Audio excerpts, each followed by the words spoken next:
Hey friends, it's me again. It's me again. Well, this one is not going to be a fun one for me. It's not going to be a fun for me. I don't have a meme per se to analyze. What I do have on this occasion is an article that I want to take my time and go through. As everything, all these articles are all these memes, all these commentaries that we make as far as religion and culture and stuff like that. They can have a negative, not so pleasant, origin to itself.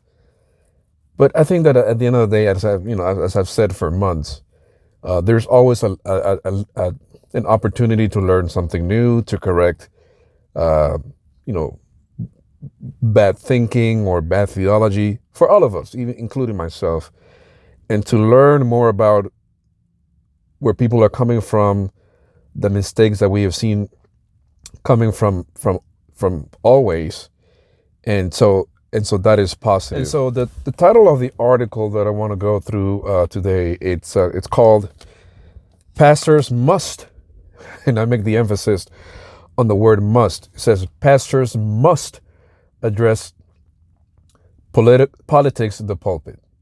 Okay, pastors must address politics in the pulpit, and it's funny because, as in everything, people that come from the branch of the radical Reformation, i.e., the Reformed, the Baptists, charismatic Pentecostals, everything that started with Zwingli and the Sacramentarians. And let me explain myself. When I say Sacramentarians, I mean people that, contrary to what 95% of the world confesses, which is, this is my body, this is my flesh, that we are eating the true body and blood of Christ in the Lord's Supper. All the branches that came from that side are the minority and are what we consider Sacramentarians and the radical reform, the branch of that radical reform. And so the guys that write this article are from, obviously, so they're like Calvinists. It's what we would call the Reconstructionists or Theonomists, which pretty much, I'm going to give you a short, brief explanation. I'm not prepared to go in depth, but I do want to give you some context. So pretty much they believe that the Christian world, or our duty as Christians, is to install in our modern societies pretty much Old Testament laws, meaning that they go back to the laws of Exodus. They go back to the laws of stoning people and those kind of things. So, and they're heavy on the law, very heavy on the law. Right off the bat, you look. If there's one thing that some of our Calvinistic brothers, and that you could argue all of them, but just to be nice today and not put everybody in the same bag. All of these radicals, all of these offshoots of the Reformation that was started by Luther, they have this tendency of converting everything into a law. And it's very clear because the word "must" is like a duty. And if you read the article, and I'm going to post it in the descriptions, you're going to notice that the author, Gary DeMar, but the more I think about it, is the more I get aggravated and more offended, exasperated, irked by how they take whatever agenda they might have. Let me fix this here real quick. Whatever agenda that they might have, and try to ram it into your mouth and force you and tell you that it is your duty to do such and such thing. Otherwise, you are failing as a Christian.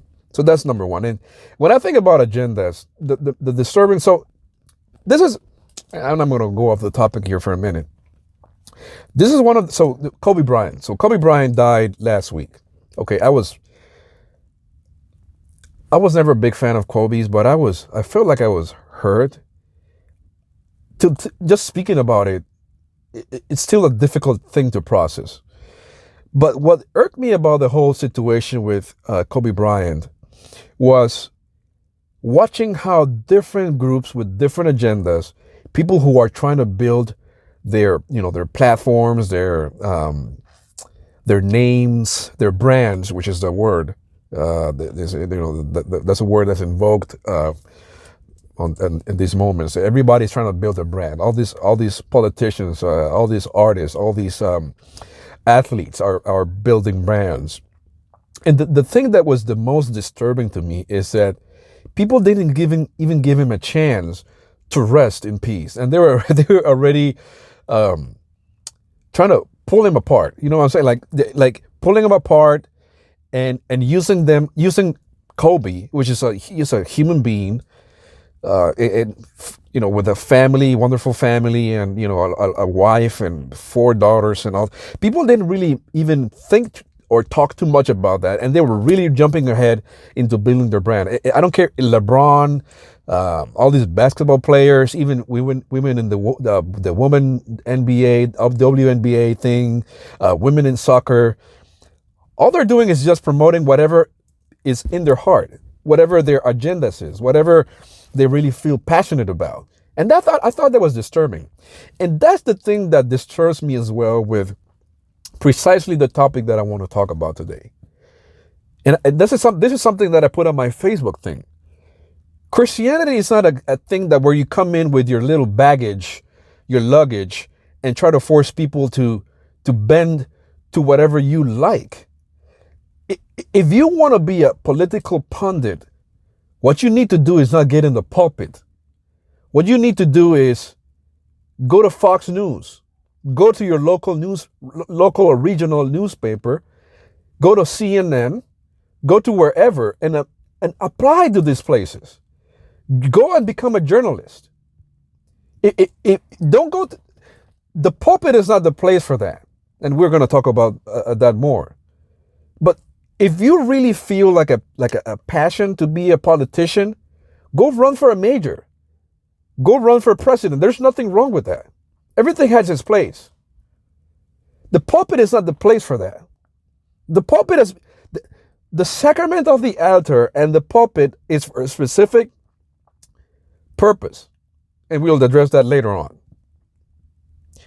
And here's the hypocritical part of this all is that when he says pastors must address politics in the pulpit, he's thinking about one specific side of the politic spectrum, namely the right wing or the conservative Republican side of politics.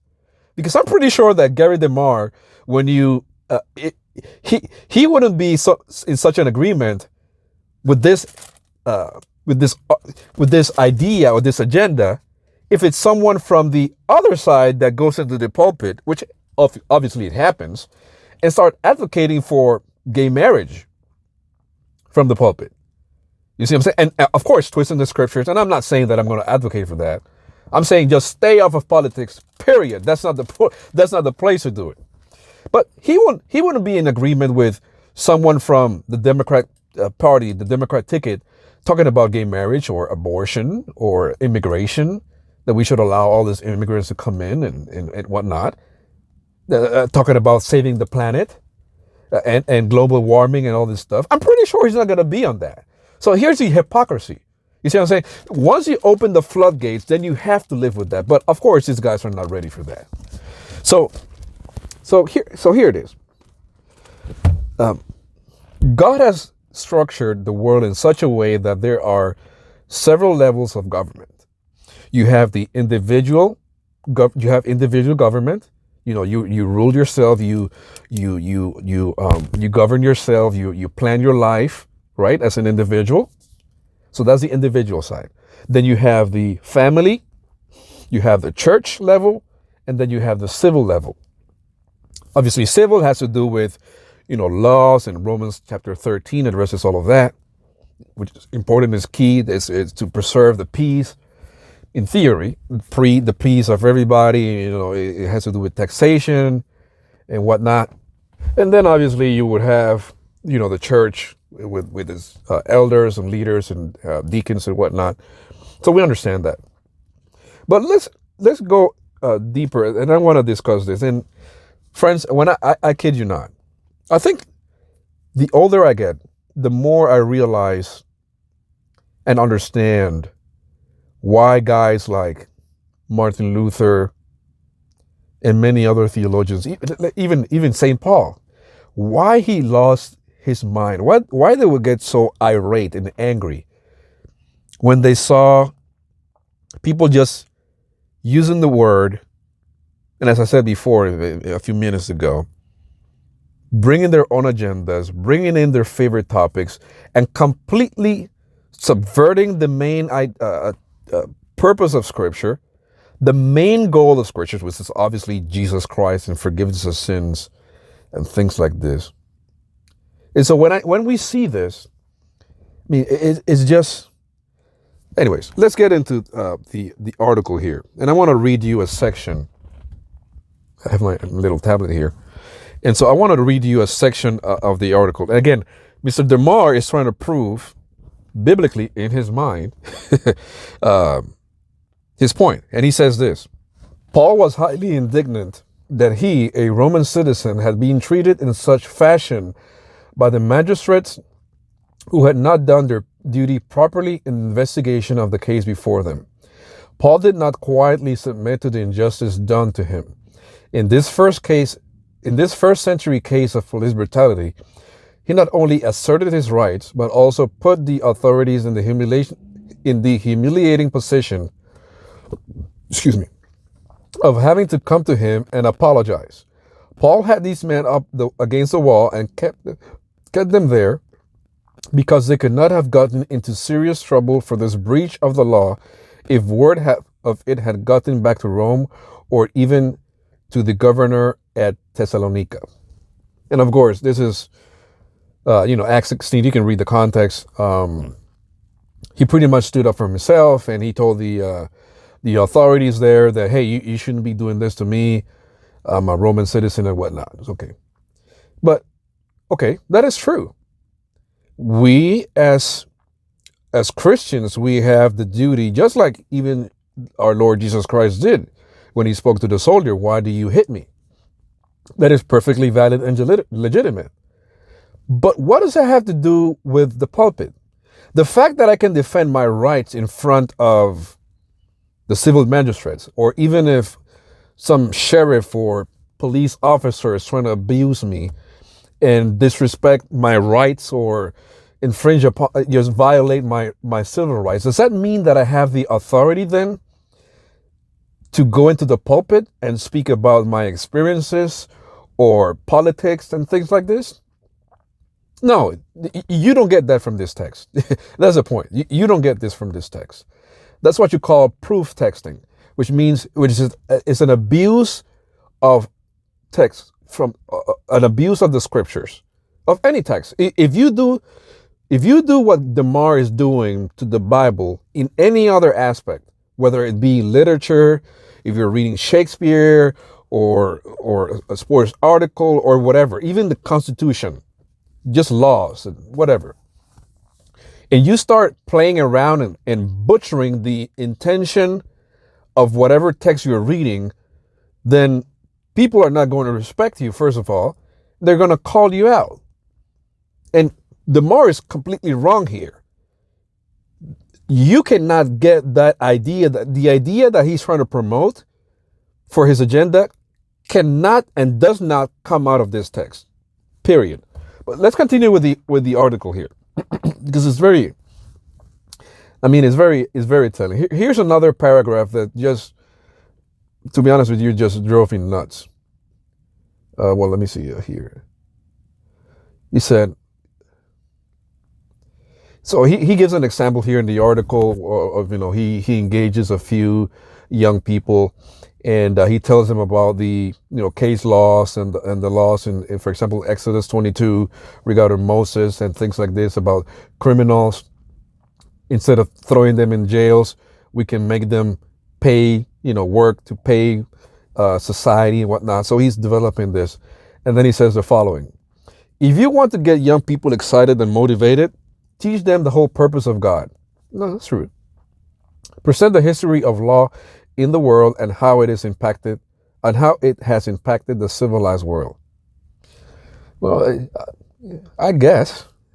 I mean, there's a lot of young people in schools and universities studying different things about the law and things like this. Maybe it will be fascinating, but again, is that the purpose? Is that going to bring someone to church? Maybe, but so they're going to come to your church because you have a clever way of discussing the law and things like this from Scripture. Well, it's almost like arguing that bring pretty girls to the church and then you're gonna have a bunch of boys coming to church, and that's a good thing.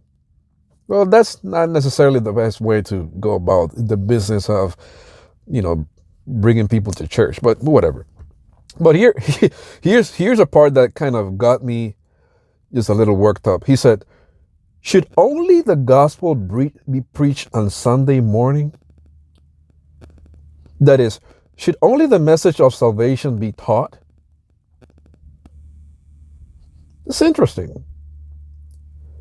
What can be more important to preach than the gospel on Sunday mornings? It seems to me like the perspective that the author has here is that preaching of the gospel is a one-time situation. It's almost like he doesn't understand that we all need the gospel and we need it constantly, literally every week. We need to be reminded that we are not only sinners, but that we have the comfort of the gospel in our side. He seems to have a very low view of the gospel. I would argue that. But let's continue. this is the one, I think this is going to be the last reading that I'm going to do from this paragraph. He says the following: Christians need to grow beyond the elementary principles of the Christian faith. No Christian needs 4,500 messages on the elementary teachings about the Christ. Well, you're in disagreement with 95% of Christianity. I'm sorry, sir. And you don't get it. You just don't get it.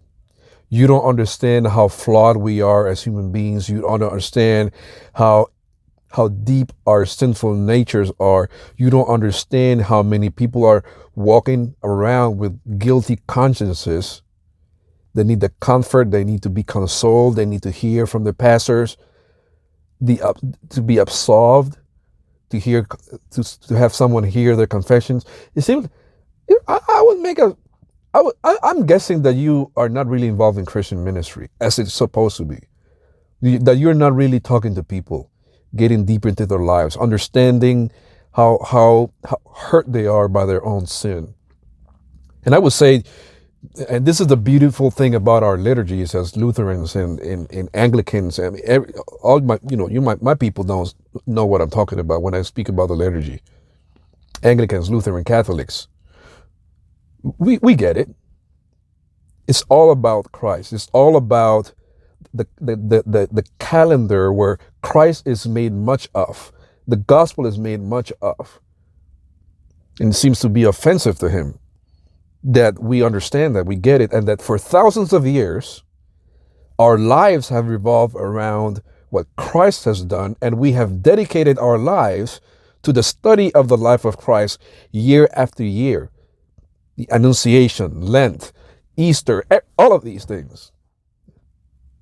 The Epiphany, because the fathers and the church has realized that if we don't hammer Christ and his work and the gospel into our minds, we're prone to forget that. But the author here doesn't get it. We don't need 4,500 messages on the elementary teachings about Christ. If he does, then he is most likely not a Christian. No, sir, you're wrong. He is a Christian that is centering his life around the gospel. But please, let's press on. He says, one caveat is this. Perhaps a pastor will do a topical series on key issues of the day and how Christians should think through them biblically. I've done this as a Sunday night series. This can be helpful. However, a pastor must be faithful to let the text speak to the issue and not wedge your particular political opinion into the text. That's a pastor that is responding to Demar here. And look at his answer. But why just Sunday evening? He's so aggressive. He's really gung-ho. He wants to get his politics in the church, and he wants everybody to hear it. You know what I'm saying? Like, why not Sunday morning when most of the congregation is present? Some might say that there might be visitors. And here's a part that I thought was really concerning. Leave salvation to God. People come to Christ in the most extraordinary ways. My wife came to Christ after listening to our prayer. I came to Christ after listening to some bad teaching on prophecy.